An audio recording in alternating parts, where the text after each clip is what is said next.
হয়, আজি ভৰাগাঁও গুৰুত্বপূৰ্ণ খবৰ। প্ৰথমতে কৈছোঁ আমাৰ ভৰাগাঁও ইলেকশ্যন হ'ব কেতিয়া। আৰু চাওক, মোৰ পিছফালে আপোনালোকে দেখি আছে আমাৰ ভৰাগাঁও সপ্তাহী বজাৰ। আৰু ৰাস্তা কিনাৰত যিমান দোকান আছে সেই দোকানদাৰসকলক পোৱা 200 টকা, 300 টকা, 500 টকা ডিমাণ্ড কৰিছে। যিকেইটা ঘণ্টিসকল আছে, চাওক সপ্তাহী বজাৰ দিনাখন চবৰে অধিকাৰ আছে যে আমি চামান বিকিব আহিম, ৰাস্তা কিনাৰত দোকান দিম। কিন্তু ঘণ্টিসকলৰ কাৰণে দোকান দিব নোৱাৰা হৈছে আৰু টকা দিব হৈছে। টকা দিলে ভৰিব পাৰিবি, নহ'লে নোৱাৰিবি। এনেকুৱা আমাৰ ভৰাগাঁও বজাৰটো চলি আছে। এই ইলেকশ্যনটো অতি সোনকালে আমাৰ ভৰাগাঁৱটো হ'ব লাগে। আৰু চাওক, যোৱা এবছৰ আগত OC ছাৰ আমাৰ ভৰাগাঁৱত আহি ইলেকশ্যন আৰু ৰাস্তা কিনাৰত যিমান দোকান আছিলে চব অঁতাই দিছিলে। তেতিয়া ৰাস্তাখন কিমান ধুনীয়া হৈছিল, ৰাস্তা ক্লিয়াৰ হৈছিলে, মানুহ চলা ফুৰা, গাড়ী চলা ফুৰা কিমান একেবাৰে অতি সুন্দৰ হৈছিল।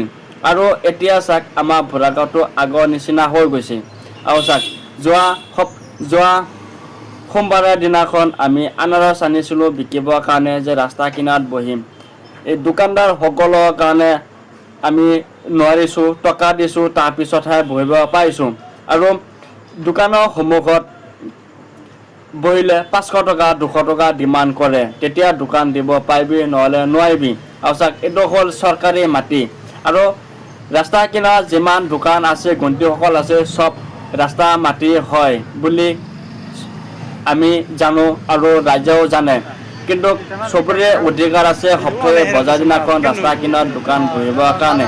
আৰু চাওক, বহু মানুহ আছে আমাৰ ভৰাগাঁৱত মোৰ ভিডিঅ' চাই বেয়া পাব পাৰে, কিন্তু মই ইমান আঘাত দিয়া নাই। আৰু মোৰ ভিডিঅ'টো লাইক, কমেণ্ট, শ্বেয়াৰ আপোনালোকে নাহিব। আৰু আমাৰ ভৰাগাঁৱটো অতি সোনকালে ইলেকশ্যনটো হ'ব লাগে। এই মানুহ দুৰ্নীতিৰ কাৰণে গাঁৱলীয়া মানুহ যিকোনো দোকান দিব নোৱাৰা হৈছে বৰ্তমান। চাওক, 1000 টকা বিকিলে 200 টকাই লাভ হ'ব, সেয়াৰ মাজতে 300 টকা দিব লাগে ঘণ্টিসকলক।